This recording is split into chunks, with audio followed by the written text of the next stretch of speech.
goddaughter. We've known Molly since she was this big, and followed her all the way through. Are there anything else you'd like to add, John, that we need? Do you think we should get on tape right now? Oh, I could talk about the pool. Please do. The Lions Club involvement in it. At home, I've got a set of minutes, a series of minutes from the city council that talk about the original pool.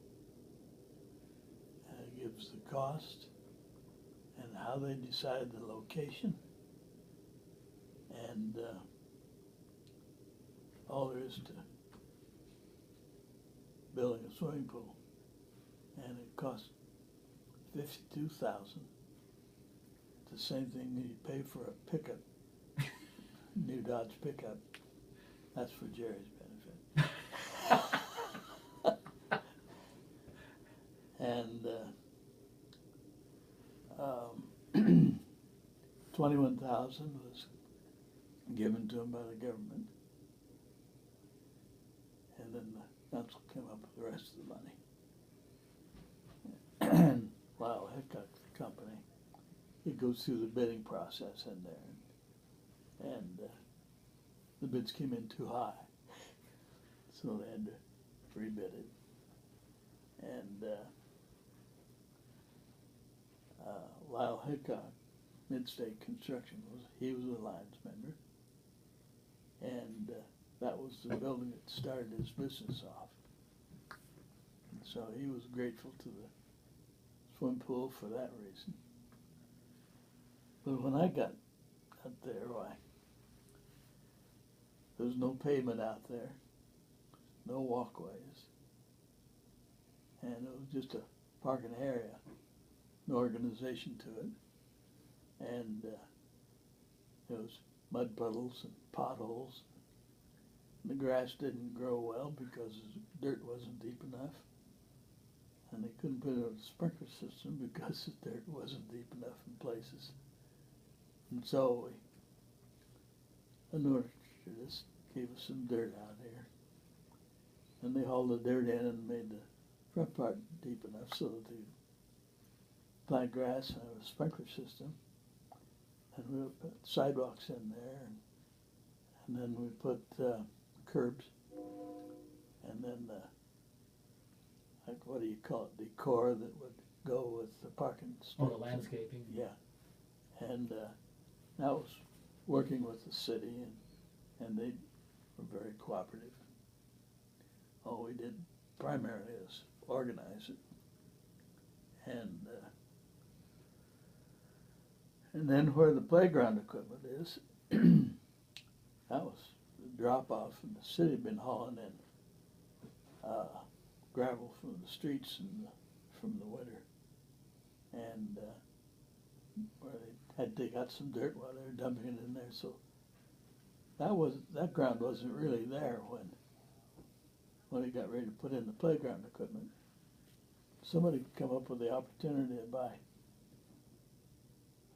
$16,000 worth of playground equipment for $4,500 because they were quitting that line or whatever, a promotion or whatever. And the board struggled over that. And I particularly remember because we were downstairs in the Hotel Dalles. We would have our board meetings down there. Jim Johnson was president. And we had a real struggle in deciding whether to do that or not. We took the vote, it was a tie. And Jim Johnson had to break that tie. And he thought we were really picking on him.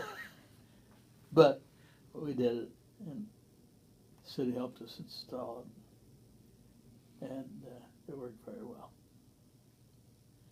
And that equipment was there until 4 or 5 years ago. And they replaced it. And they replaced it, and we, again, the Lions Club contributed, and I'm sure it was from the Laidlaw Estate. Yeah. We contributed a pretty significant amount to the new playground that sits in the same spot.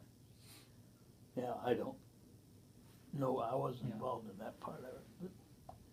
But then we put sidewalks and, like I said, some sprinkler system in.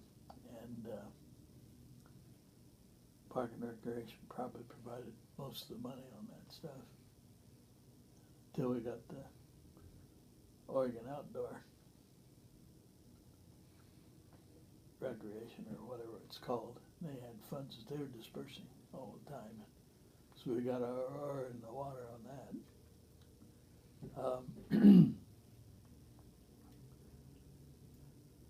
Then we got going on the upper part up there. We hauled with the county, we helped widen the entrance to the converter station up here.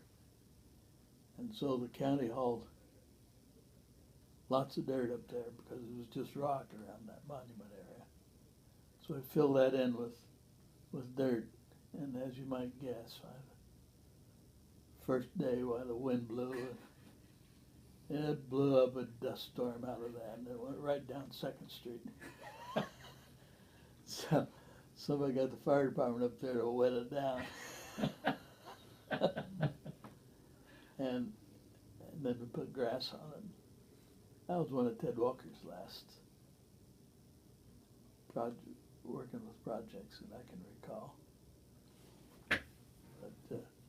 But we had some benches there, and he sat on that bench, giving his opinions on what it should be. And it was a club project, laying that lawn down. And we had a lot of fun. Well, most of us weren't used to that physical work. So. Well, when the, again, you go back with that upper area. Yeah. I know you and others would have rather seen the old Lewis Clark Monument gone years ago, but we had to do something to make it look better, so that's when the pagoda style thing was built. And I had just joined the club when that was done.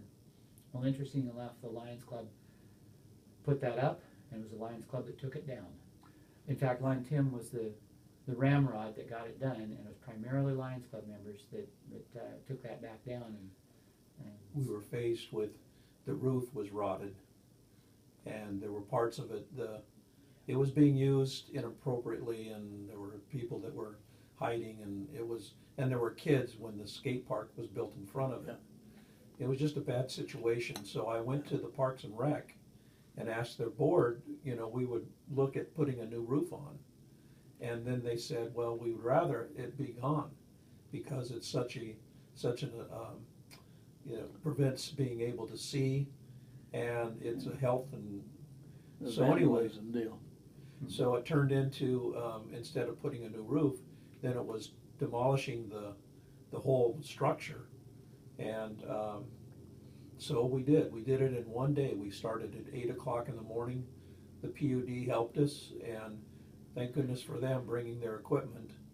And it was a project getting that thing down because those posts were huge. Well, it was built to be durable. And it was.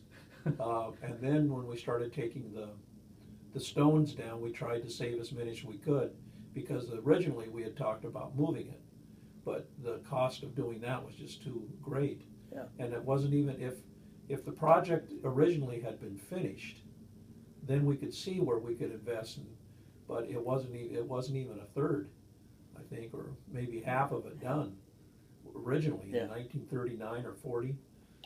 Well, it stopped because of the war. The war, yes, it stopped, and then it never started back up. Yeah. So anyway, that was the reason that happened, is because it was requested by the Parks and Rec. And now with the new office that's there, they use that upper section for an access, which saved the elevator cost, which in the long run has saved a lot of money. And now that concrete area is a great place. We're working to get some protection from the sun, those like triangular sails, so that people are under. We promised the kids we'd get some shade because it's hot in the summer out there. Yeah. And so that's what's happening there. The Lions Club have, we did at the park last spring, we did a project on a Saturday, and we had the Leos and Lions and veterans, and we actually put new fence on the Kelly lookout because the chain link was, it was so destroyed, and they just had patched it together. So we got money from the veterans, and they came in and we painted all of that. If you haven't seen it, it looks really, really good. That's at Kelly Viewpoint. Mm-hmm. Kelly Viewpoint. It's all new, black, and it's got that vinyl on it, and it's all new. Well, I went by there the other day, and something was different.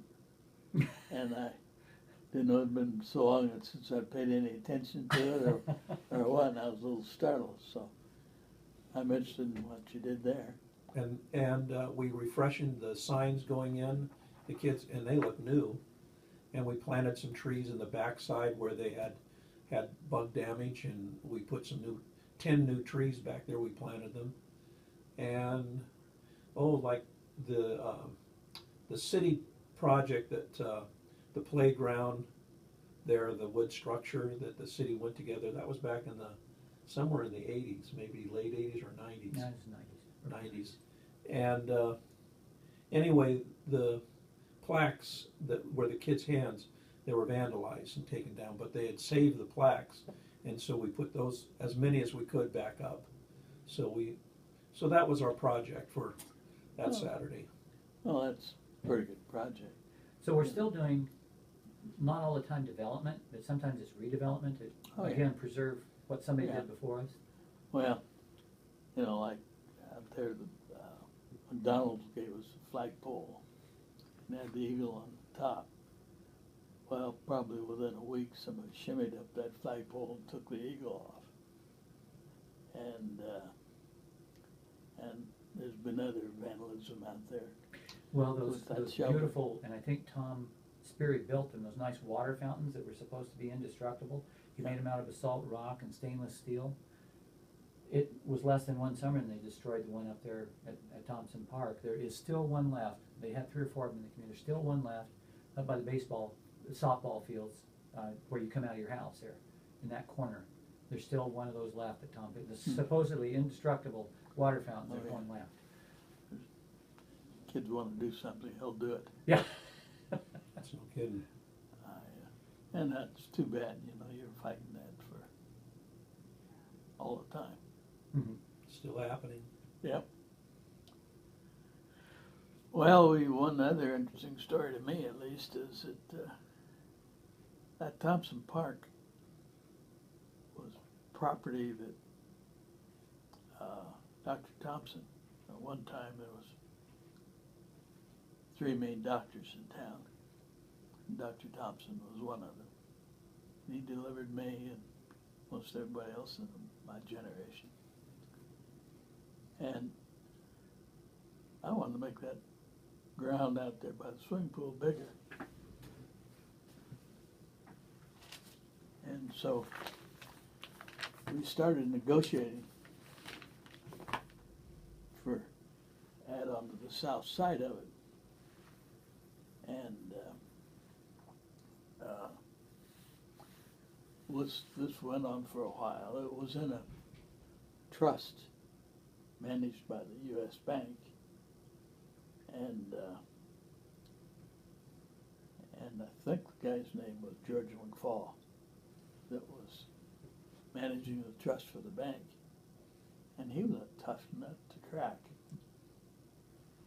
And our approach was if she did that by December 31st, right, she could call that a donation and deduct it. Now, I don't know where that idea may have came from, but anyway, it started to sell. And then they were willing to negotiate. And then in December, he says, well, let's go and get it done by December 31. Well, about the time it was a go, we ended up with 10 inches of snow, and the surveyor couldn't get out there and do the job. But we knew about where the line was supposed to be, where she wanted it. And so we measured by this rock to this rock to this rock. and then took the last rock and lined it up to a